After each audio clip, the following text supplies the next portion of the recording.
नमस्कार, मी अविनाश कराळे. नवराष्ट्र डिजिटलमध्ये आपलं मनपूर्वक स्वागत. रंगभूमीवर आपल्या अभिनयाने प्रेक्षकांना खळखळून हसविणारे, प्रत्येक भूमिकेत वेगळेपण जपणारे या महाराष्ट्राचे लाडके अभिनेते सिद्धार्थ जाधव यांचं सध्याला ॲनिमल हे नाटक महाराष्ट्रभर प्रचंड गाजत आहे.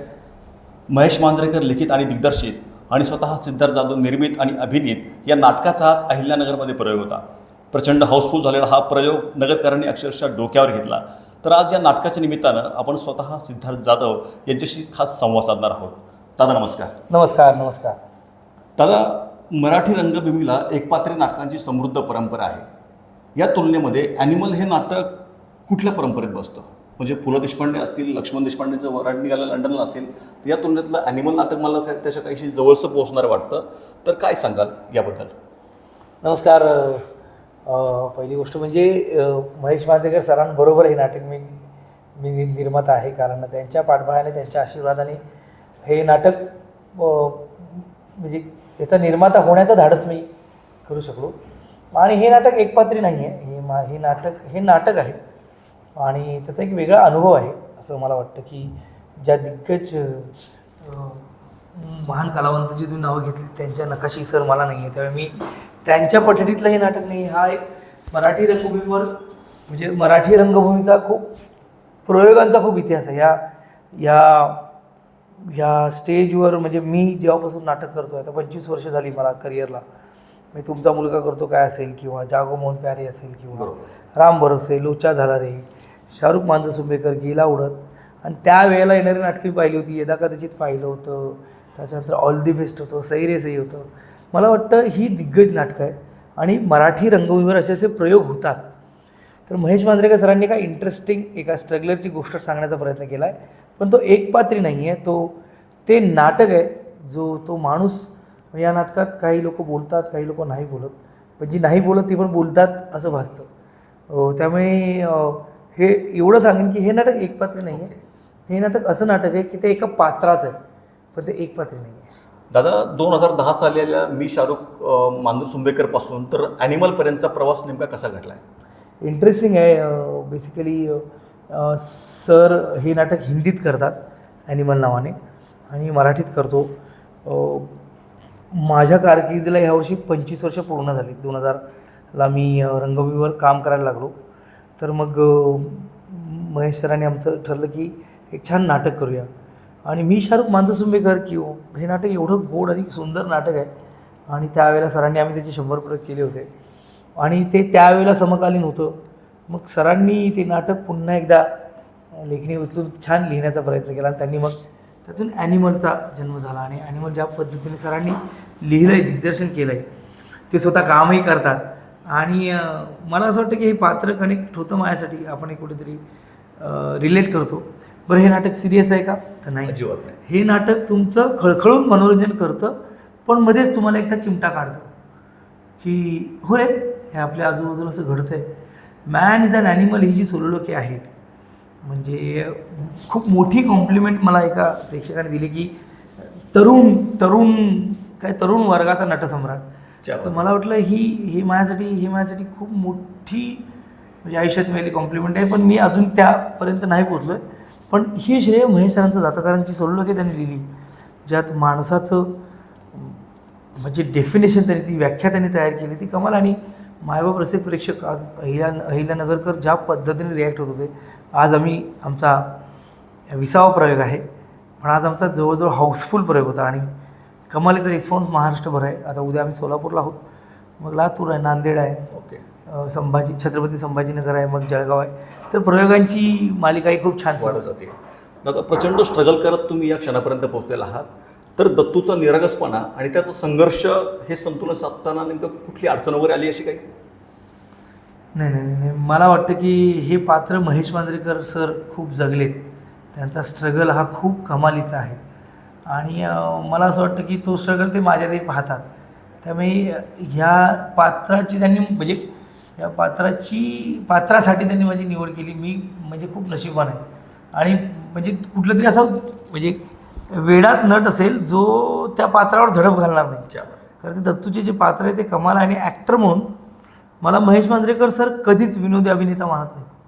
ते मला एक कम्प्लीट ॲक्टर मानतात. विनोद तुझा बाज आहे, स्पेशालिटी ती माझी आहे, पण तू ज्या पद्धतीने स्वतःला रंगवतोस किंवा प्रेझेंट करतोस हे सर नेहमीच तो आत्मविश्वास मला देतात. मग तो लालबाग परळ असेल किंवा आता मी पुन्हा शिवाजीराजे भोसले या सिनेमात जो खिल्लारी केला आहे. सो मला वाटतं की सर माझ्यामध्ये ते एक वेगळे पण बघतात आणि ते मला देण्याचा प्रयत्न करतात. दत्तू मानतो सुपेकर तोच आहे जो क्षणात रडतो, क्षणात हसतो, क्षणात एक काहीतरी छान टिप्पणी करून जातो, क्षणात स्वप्नात जातो, क्षणात नाचतो. तर हे सगळे भाव नटाला करायला मिळतात. त्यामुळे मी खूप खुश आहे पात्र करताना.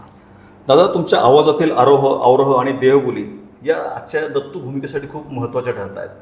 तर यासाठी काही आपण विशेष तयारी केली होती काही याकरता? सर विशेष तयारीचं काही नाही, ते खूप रिलेट होतात सीन सगळेच. आईचं सीन असेल, बहिणीचं सीन असेल किंवा ती सोलोलोकी असेल की ते. आणि मी जे काही काम करतो आहे, जे काही ॲनिमलच्या निमित्ताने, त्याचं 100% श्रेय हे महेश मांजरेकर सरांना जातं. कारण त्यांनी ते माझ्याकडून करून घेतलं आहे किंवा माझ्यात ते रुजवलं आहे, ते पेरलं आहे आणि ते तसंच बरहुकूम मायबाप रसिक प्रेक्षकांपर्यंत पोचतं आहे. स्वतः सर ही भूमिका जगतात, ते परफॉर्म करतात. मी त्यांचं पाहिलं आहे आणि मला ते म्हणजे विस्मयकारक आहे ते सगळं ते सर करतात. त्यामुळे ते जे काही आरोह अवरोह असतील, त्याचे इमोशन असतील, त्याचं रडणं असेल, हसणं असेल, क्षणात डोळ्यात पाणी येणं असेल किंवा एक विचित्र त्याची एक स्माईल आहे दत्तूची, ती सरांनी माझ्याकडे करून घेतली. तर मला वाटतं हे सगळं श्रेय महेश मांजरेकर सरांचं आहे. या नाटकातला कुठला एखादा असा प्रसंग आहे जो तुम्हाला भावनात्मक किंवा आव्हानात्मक वाटला असेल? सर हे नाटकच आव्हानात्मक आहे. भावनात्मक याच्यासाठी आहे कारण ते त्या गोष्टी मी रिलेट करू शकतो. पण उमेश कामत सर आलेले, त्यांनी मला हे सांगितलेलं की ज्या ताकदीने तू हा दत्तू साकारतोयस, तर मला वाटतं नाटक हे ॲनिमल नाटक हे एक वेगळ्या लेवलची एनर्जी आहे, ते आव्हानात्मक आहे. पण मायबा रसिक प्रेक्षक ज्या पद्धतीने भेटतात, कारण नाशिकच्या प्रयोगाला एक आई आल्या होत्या, त्या खूप रडल्या बापरे मला भेटून. तर मला त्यांना काय रिॲक्ट हो मला कळलं नाही. किंवा आज मी अशी एक रिॲक्शन होती. मला असं वाटतं की लोकांपर्यंत ते इमोशन पोचतायत ना, हे जास्त. आणि ते पोचतायत हे भावनिकदृष्ट्या बरं वाटते, पण ते पोचवण्याचं वेगळं आव्हान आहे. या नाटकामध्ये काही मुखपात्र आपण दाखवलेले आहेत. तर नाटक अधिक समृद्ध झालं की काही मर्यादा आल्यात हे करत असताना? नाही, मला याच्याबद्दल काय नाही, महेश सरच उत्तर देतील. पण दिग्दर्शक म्हणून ते काळे पांढरे, एक पांढरा माणूस आहे बाकी काळे लोक, ते बोलत का नाही, कारण त्याचं भावविश्व आहे, हे सगळे थॉट्स आहेत आणि ते खूप छान पद्धतीने प्रेझेंट केलं आहे. काइंड ऑफ फ्री फॉर्म पण म्हणू शकता. सेटिंग वाईजही सेट आहे संदेश मेहद्री सरांनी केलेला किंवा श्याम चव्हाण सरांनी त्याची ते लाईट जे केलेलं आहे किंवा म्युझिक ज्या पद्धतीने महेश सरांनी केलेलं आहे. माझी सगळीच पात्र म्हणजे मी आमचा पंकज पंचारी असेल जो नगरचाच आहे किंवा अहिल्यानगरचाच आहे किंवा आमचा अमोल आरू तोही अहिल्यानगरचा जावई आहे किंवा संदीप जुवटकर, विपिन येरुणकर, ऋतुजा पाटील, त्यानंतर आमचा आदित्य पंढरे, आमचा गणेश, राजीव चौधरी, ही सगळी पात्र ही बोलत नसली तरी त्यांच्या त्या प्रोसेसमध्ये ते खूप बोलून जातात. महेश मांजरेकर सरांच्या दिग्दर्शनाखाली काम करत असताना काही आणखी नवीन काही शिकायला मिळालं या नाटकाच्या निमित्तानं? मी महेश सरांना फक्त फॉलो करतो. मी अजिबात काही डोकं चालवायला जात नाही, कारण महेश सरांकडे एवढं भंडार आहे, इतक्या वर्षाचा अनुभव आहे. आणि मला असं वाटतं ना की उलट त्यांनी जो विश्वास माझ्यावर टाकला ना, ही सर्वात मोठी गोष्ट आहे. पण खूप टेन्शनमध्ये असतो मी, पण मी अजिबात सर जे सांगतील तेच करण्याचा प्रयत्न करतो. पहिल्या प्रयोगाला ते म्हणाले होते की तुला ते सापडेल, हळूहळू सापडेल. मी दर प्रयोगाच्या अगदीनंतर प्रयोग संपल्यावर त्यांच्याशी बोलतो, ते मला विचारत असतात. सो आणि सिनेमाही करत असताना मला वाटतं त्यांना फॉलो करणं, डिरेक्टरला फॉलो करणं, आणि भले मी इम्प्रोवाईज करणारा विनोदी किंवा सिरियस किंवा एनर्जेटिक ॲक्टर असलो तरी मी डिरेक्टरचाच ॲक्टर आहे. मला त्यांचं अप्रुव्हल लागतं की बरोबर केलं का. त्यामुळे महेश सर जे करतात ते फक्त फॉलो करायचं. मला या नाटकाचा कालखंड थोडासा जुना वाटला त्या कालखंडाचा. तर आजच्या प्रेक्षकांशी कनेक्ट होण्याकरता काही बदल आवश्यक वाटतात नाटकामध्ये? पण ते तुमचं वैयक्तिक मत आहे ना सत्य. म्हणजे मला तो कालखंड जुना नाही वाटत. आता 4 वर्षाच्या पोरीचं परवाच नाही, काही संदर्भ आपण त्यात नवीन आपण जोडले. तेच मग आता तुम्ही तेच म्हणतो कॉन्ट्राडिक्टरी करताय तुम्ही, त्यामुळे ते तुमचं म्हणजे त्या मताशी मला म्हणजे मी काय त्याला तोडत नाही आहे, पण उलट मी आजचं मानतोय, करोना आजचं मानतोय, एपिस्टाईन फाईल आजचं मानतोय, माझ्या आईची गोष्ट मी आजची मानतोय, मी मोबाईलवर आजचं बोलतोय. सो आणि तो आजचं चाललंय सगळं, आणि तो कनेक्ट होणारा विषय म्हणजे आजची म्हणजे मॅन इज अन ॲनिमल ह्याच्यात जे मानले. म्हणजे मी तुम्हाला सांगतो साहेब की ज्या पद्धतीची लोक रिॲक्ट होतात बापरे, म्हणजे मी तर फक्त सरांनी लिहिलेलं पोचवतोय, पण ते त्यांचंच मनातलं आहे हे ते सांगत असं याचा आनंद वाटतो. या नाटकातून प्रेक्षकांनी नेमकं काय घेऊन जायला पाहिजे? मराठी रंगभूमीला मोठा इतिहास आहे, समाजात म्हणजे मनोरंजन आहे, मनोरंजनाचं प्रबोधन आहे, या सगळ्याच गोष्टी होत असतात. मी काय म्हणजे मी एक साधा नट आहे, पण मी जेवढं ऐकलं आहे तेवढं मराठी रंगभूमीवर जे प्रयोग केले जातात ते जगात कुठल्याही रंगभूमीवर केले जात नाही असं मी ऐकलं आहे. त्यामुळे हा एक मराठी रंगभूमीवरचा असा प्रयोग आहे जो तुम्हाला हसवतो, रडवतो, विचार करायला भाग पाडतो आणि समृद्ध करण्याचा प्रयत्न करतो, माणूस म्हणून विचार करण्याचा प्रयत्न करतो. प्रत्येक वयोगटातला प्रेक्षक इथे येऊन प्रत्येक वयोगटातला प्रेक्षक तो रिलेट करतो, ही सर्वात मोठी गोष्ट आहे. त्यामुळे मायबाप रसिक प्रेक्षक येऊन खूप म्हणजे मला माहिती की मी मला असं वाटतं की त्यांना त्यांचं मनोरंजन होतं आणि त्यांच्या मनातल्या गोष्टी कोणतरी मांडतं याचा आनंद होतो. येस. तुमच्या स्वतःच्या करिअरमधील स्ट्रगलर आणि दत्तूचा प्रवास यात काही साम्य वाटतंय? पात्र म्हणून मी कनेक्ट होतो, म्हणजे आमचा स्ट्रगल वेगळा आहे. आमचा एकांकिका स्पर्धा, काम मिळवणं, डायलॉग मिळवणं, धडपड करणं, पण स्वप्न पाहणं हे दत्तूचं आणि माझं आम्ही कनेक्ट होतो. तो मुलगा स्वप्न पाहतो, तो आपल्या फॅमिलीला मानतो, त्याला बऱ्याच गोष्टी करायच्या असतात आणि माझ्यासारख्या सर्वसामान्य नटाला म्हणजे हीच गोष्ट आहे की मी स्वप्न पाहतो, मला मायबाबावर सगळं प्रेक्षकांचं मनोरंजन करायचं आहे, माझ्या आईवडिलांसाठी काहीतरी छान करायचं आहे. त्यामुळे मुलगा, कलाकार, माणूस म्हणून मी त्या दत्तूला रिलेट करतो आणि मला असं वाटतं मी कदाचित त्या दत्तूला रिलेट करतो म्हणून मी माझ्यावर कदाचित सरांनी जबाबदारी टाकली की हा दत्तू मी करावा. तर हा खास संवाद होता ॲनिमल या नाटकाचे निर्माते आणि स्वतः प्रमुख भूमिकेतील सिद्धार्थदादा जाधव यांच्याशी. तर ह्या नाटक आज 20वा प्रयोग अहिल्यानगरमध्ये झाला, हाऊसफुल झाला. महाराष्ट्रातील तमाम नाट्यरसिकांना विनंती आहे की आपल्या जवळच्या शहरात जेव्हा प्रयोग असेल आपण नक्की या प्रयोगाचा आनंद घ्या. भरभरून शुभेच्छा देऊयात.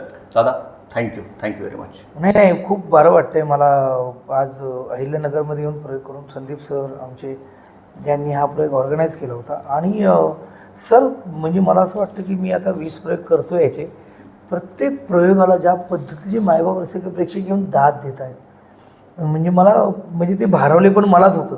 म्हणजे हे खरं महेश मांजरेकर सरांचं श्रेय आहे. पण म्हणजे आत्ता मी तुम्हाला सांगू तर परवा नाशिकला एक ते गृहस्थ आलेले, त्यांनी मी मुलुंडच्या प्रयोगाला मुलुंड कालिदास मुलुंडला मुंबईला प्रयोग करत होतो. इंटरव्हलला एक 60 वर्षाचे आजोबा आले, त्यांच्या मिसेस होत्या. काय झालं, आम्ही इंटरव्हलला बसतो ना शांतपणे, त्यांनी हात जोडले आणि ते ढसा रडत होते. माझी नाही का आम्ही त्यांना बसवलं, पाणी पाजली, चहा पाजली आणि मग ते दुसरा अंक बघायला गेले. मला वाटतं मला माहीत नाही ह्या नाटकात आम्ही कलाकार काम करत असतो, आम्ही आमच्या पद्धतीने आमचं काम भरपूर करण्याचा प्रयत्न करतो, पण मायबाप रसिक प्रेक्षक ज्या पद्धतीने ॲनिमलच नाही तर मराठी रंगभूमीवर येणारं प्रत्येक नाटक रिसीव्ह करतात ना, याचं मराठी इंडस्ट्रीतला एक भाग म्हणून नेहमीच आनंदाने अभिमान वाटतो. त्यामुळे मायबाप रसिक प्रेक्षकांचे मनापासून आभार. फक्त ॲनिमल नाही, मराठी रंगभूमीवर तुमच्यासाठी, तुमच्या मनोरंजनासाठी खूप सुंदर नाटकं आहेत. प्लीज नक्की बघा. दादा धन्यवाद.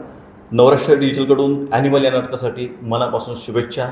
थँक्यू व्हेरी मच दादा. धन्यवाद.